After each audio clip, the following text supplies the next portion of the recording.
You ever notice how a simple knock on your door can change your life? No, really, sometimes it's a Girl Scout with cookies, sometimes it's a neighbor needing sugar, but once in a blue moon, it's the beginning of a war you never signed up for. That's what happened to me. Picture this, a sleepy little beach town, my ramshackle cottage perched just shy of the dunes, sun just peeking through the blinds, and I'm thinking my only real problem is whether I want a third cup of coffee. Yeah, that's when she showed up. Knock knock. Way too polite, like the sound itself is judging you for existing in your own home. I open the door and there she is, power suit, clipboard welded to her palm, hair shellacked into something between a helmet and a weapon, and a smile that says, "I've come for your soul, but I'll take your lawn if that's all you've got." "Mr. Mason?" she chirps, like she's confirming I'm the lucky winner of a sweepstakes I never entered. Karen Bates, newly elected president of Shoreview Haven HOA. Of course, right? There's always a Karen, and if you don't know one, you are one. She steps inside before I can say a thing, hands me a shiny folder, the kind that smells of toner and bad news. Inside, event schedule, Regional HOA Summit, Shoreview Haven Chapter. She says they're hosting a coastal summit, planners, consultants, the whole circus, 30, maybe 40 guests. I nod along, still wondering if I'm supposed to clap or just stand here like a potted plant. My place isn't even part of Shoreview Haven. That's why I bought it. No rules, no nosy neighbors, just sand, surf, and solitude. But here's Karen, all sunshine and forced cheer. "Your property is ideally located. Between the boardwalk and the private marina," she says, like I should be flattered. "We were wondering if you'd let the HOA use your cottage for a few guests next weekend. Just for the summit. Just for the weekend." I almost snorted my coffee right there. "You want the keys to my house?" She laughs, all rehearsed. "Oh, you wouldn't even know we were here. Professionally cleaned, before and after." I shut that down, politely but firmly. "Not interested. This isn't a rental. It's my home." That's when her smile wobbled, just a hair. "Think of it as a community contribution." "Lady, I'm not even in your community." But she pressed on, something about harmony, visual consistency, blah blah blah. Then the threat, soft as a snake sliding through grass. I'd hate to think one holdout might throw off the whole initiative. And there it is, the first shot fired. I told her no again and shut the door, but her perfume, something that smelled like litigation and regret, hung in the air. Next morning, footprints in the sand outside my back door. One set, not mine. Could have been a beach walker, sure, but I've lived with my gut long enough to trust it. That night, I installed a trail cam above the patio light. Just a little insurance. Used to do forensic work for insurance companies, so trust me, I know where people think you're not looking. Monday I get a letter. No return address. Inside, an HOA flyer thanking all participating properties. My name and address in bold under confirmed participants. You've got to be kidding me. I call the number on the flyer, voicemail. No reply. Later that night, more prints in the sand, this time 2 sets, circling the cottage. My skin crawled. I knew I was being scoped out, and I sure as hell wasn't going to make it easy. By Wednesday, the camera earned its keep. 2:17 a.m., my phone pings. I'm awake, old habits die hard. The feed shows a guy in a jacket marked HOA trying to jimmy the lock with a key that doesn't fit. He tries, fails, then out comes a bump key. Behind him, Karen herself. Couldn't mistake that helmet hair even in night vision. Eyes darting, watching the road. They give up, fade into the mist. I don't call the cops. Not yet. I want them comfortable. Stupid. Let them make a mistake. Next day, I go full paranoid. New deadbolt, tamper sensor wired to a siren, 2 more hidden cameras. One in the hallway light, one watching the entry. That evening, a hand-delivered envelope. Participation confirmation. My cottage now officially, overflow guest housing, per verbal agreement. My name, my signature, but not really. It's a tracing, sloppy, lifted from an old insurance document. My anger didn't boil. It froze, sharp and methodical. I documented everything. Scanned the letter, photographed the envelope for prints, called an old friend at the DA's office. Just hypothetically. "Forgery, fraud, attempted theft, maybe trespass," he said. "Why?" "No reason." "Sure." That night I wait up. The siren finally wails at 1:56 a.m. On camera, HOA jacket man inside my hallway, Karen behind, waving that fake agreement like it's a subpoena. The siren hits, they freak, bolt for the door, gone like raccoons caught in the trash. I save the footage, back it up twice, and start writing. Time for my own paperwork. 9 a.m., 2 cop SUVs outside.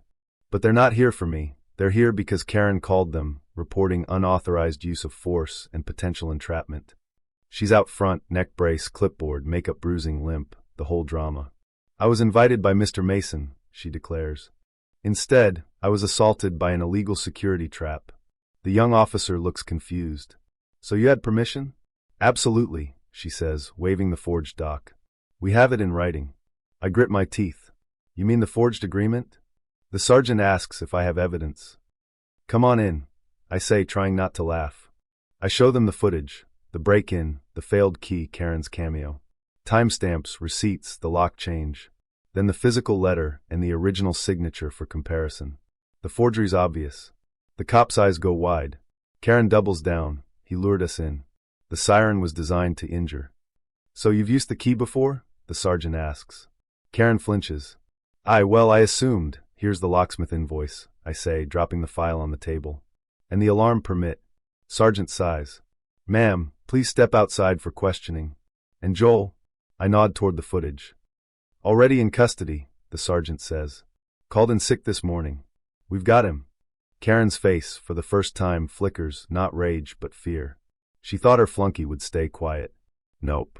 By noon, I'm at my lawyer's office, Carol Brandt, a former fraud prosecutor with the eyes of a hawk. She scans my evidence, and her smile grows wider with every page. This is organized criminal trespass, she says. They tried to take your house with forgeries. Let's bury them. By end of day, cease and desist letters are out. Formal complaint to the DA's office filed. The language is legal napalm, words like premeditated, fraudulent misrepresentation, and criminal conspiracy. I handle the forensics. The forgery's digital, cut and pasted. I even find the original doc it was stolen from, an old insurance form stored online, now in the hands of Karen Bates after she took over the HOA. Carol lights up. That's intent. We'll get a subpoena for their internal emails. When those emails land, jackpot, Karen tells her event coordinator, see attached. Signature useful for consent doc. Make it look clean. Smoking gun. But they're not done yet. County recorder's office calls me. A friend there, Evan, sounding nervous. Garrett, you need to come down. There's a zoning correction request on your property. HOA flag on it. My heart skips. They're trying to annex my beach access by quietly redrawing the boundary. Karen signed it 3 days before the break-in. If I hadn't caught it, the county would have let it slide after 30 days. Carol files to freeze the change and demands an audit. Turns out, I'm not alone. 3 other neighbors have similar corrections. One, a widow named Susan Burke, lost half her garden to the HOA. Another got surprise HOA fees despite never joining. This is a pattern, not a mistake. Twist in the tale. There's always a twist, right? I meet Susan. She's kind, nervous, clutching a stack of HOA threats. They said I'd joined. I never signed anything. Then they showed up and started ripping out my lavender. Her garden's half dead, now with a shared path the HOA claims is for community use. I take photos, document everything. This isn't just about me. It's predatory. Back home, I scan the footage again. Catch Karen whispering about a binder before the first break-in. I search the house and, yep, find a laminated HOA binder tucked behind the books. Inside, floor plans, summit schedules, even a property transition plan listing my cottage as transferring to Shoreview Haven oversight. My name, no signature. They'd even projected rental income. I give it to Carol. She calls the state licensing board. Within hours, we connect the dots. A property investor, Henry Lehman, had applied for a short-term rental license for my address, based on a fake lease from Karen. Carol calls him up. You realize this is fraud? He withdraws the application immediately. The heat's on. News gets wind of the story. Hidden cameras, forged docs, HOA power play. It goes viral. People start calling, press, politicians, even a senator's office. The HOA holds an emergency meeting. Karen's under review.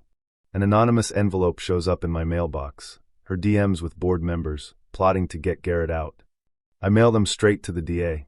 Then things get weird. Car with no plates parked across the street. People skulking around my gate, trying to swap my not-for-rent sign for an HOA guest access placard. I catch Joel in the act, camera rolling. He bolts, but the footage is gold. Carol bundles it all for the press, and overnight the local news runs, homeowner battles rogue HOA. Hidden cameras reveal break-in and forgery plot. That's when things really start to unravel. Karen tries her last card, calls the cops on me, claims I'm unstable, armed, threatening HOA staff. 3 patrol cars show up. I walk out calm, hands open, show them the footage, the restraining order Carol filed against Karen, the deed to my house. The cops see through it. That night, the unmarked cruisers roll up to Karen's house. She gets escorted out, no cuffs, but she knows what's coming. Joel's already confessed. The evidence is overwhelming.